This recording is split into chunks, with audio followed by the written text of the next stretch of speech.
This exercise features personnel from the 3rd Special Forces Group and the 528th Sustainment Brigade conducting static line airborne water jumps and personnel recovery procedures at Lake White, North Carolina. The primary objective is to enhance airborne operations, evacuation, and recovery capabilities within a challenging aquatic environment. The North Carolina sky was still veiled in thin clouds when the engines of the military transport aircraft began to roar. Inside the cabin, U.S. Special Forces soldiers stood in formation, double-checking every safety line and piece of combat gear. There was no room for error. The next few seconds would determine the success of the entire exercise. Personnel from the 3rd Special Forces Group and the 528th Sustainment Brigade prepared to execute static line jumps into the waters of Lake White. Unlike standard land-based jumps, this exercise combined airborne capabilities with far more complex water survival techniques. Their formation appears orderly, yet behind this striking scene lies training that demands extraordinary concentration. Water is a challenging environment for airborne troops.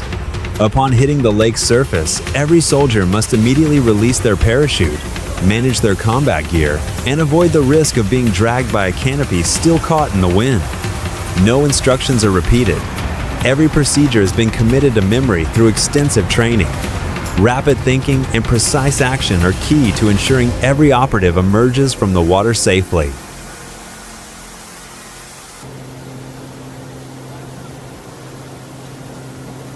The real test begins. Once their feet touch the water, the true challenge begins.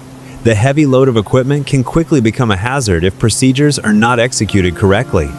Each operator must be able to release their harness, keep their weapon and vital gear secure, and maintain buoyancy until the recovery team arrives. Even a minor error could result in the loss of equipment or jeopardize personnel safety. This is why water jump training is a crucial component of Special Forces readiness. They are prepared to continue the fight even after landing in the most demanding environments.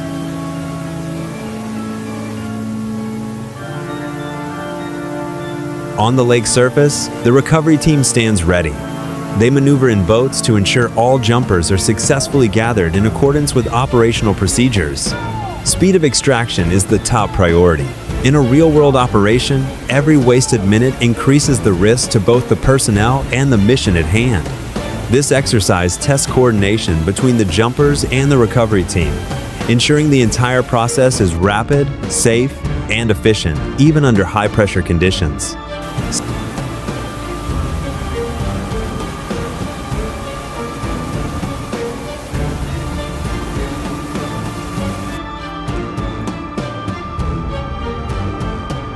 This exercise tests far more than just the courage to jump from an aircraft. Each phase is designed to build capabilities required for special operations across the globe. The troops must be able to transition from air to water without losing combat effectiveness. They're required to maintain communications, secure their equipment, and continue the mission once the recovery process is complete. It is precisely these capabilities that distinguish special operations units from conventional forces. Flexibility serves as their primary asset when facing diverse scenarios. Airborne operations are often the preferred choice when land or sea access is not feasible. Consequently, the ability to land in water is a skill that must be continuously honed. Every jump offers a unique experience, as wind direction, weather conditions, and water surface states can shift at any moment. All these factors must be taken into account before an operator leaps from the aircraft. Through repetitive training of this nature, the troops build the readiness required to navigate the complex and dynamic environments demanded by modern operations. Segment 7. Unrelenting Readiness. No elite soldier is created simply by donning a green beret. Their capabilities are forged through repeated training conducted under a wide range of conditions. Airborne water jump training is one method of ensuring that every individual can execute procedures instinctively, even under intense pressure. The more frequently they train, the more rapidly they can adapt to changing situations in the field. This forms the fundamental basis of combat readiness for special operations forces.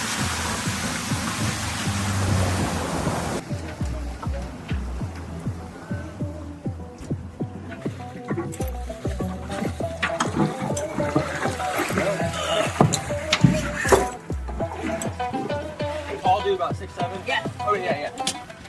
Skydive's a lot. No, you got a short shake. Yeah.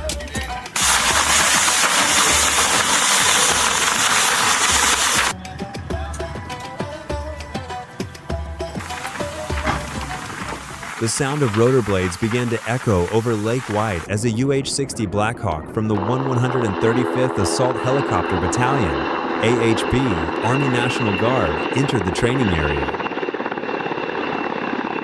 The multi-role assault helicopter flew low over the water, playing a vital role in the personnel recovery phase following the airborne drop. Its presence demonstrated how air support can be integrated with airborne operations and rescue procedures.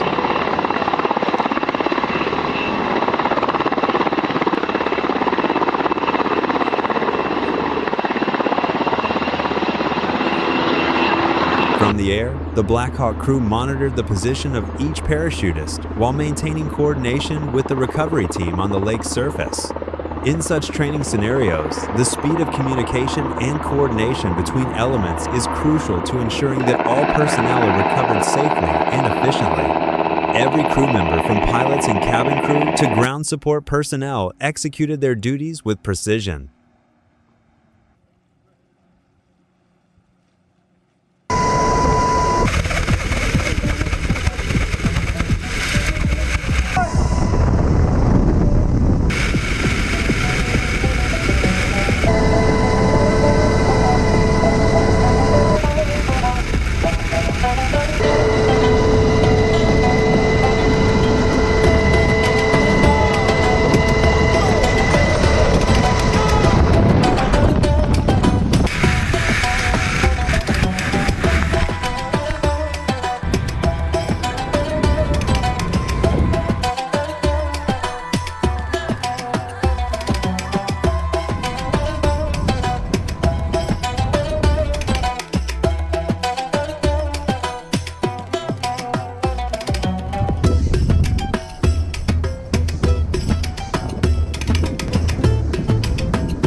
Thanks, John. Yeah, no problem.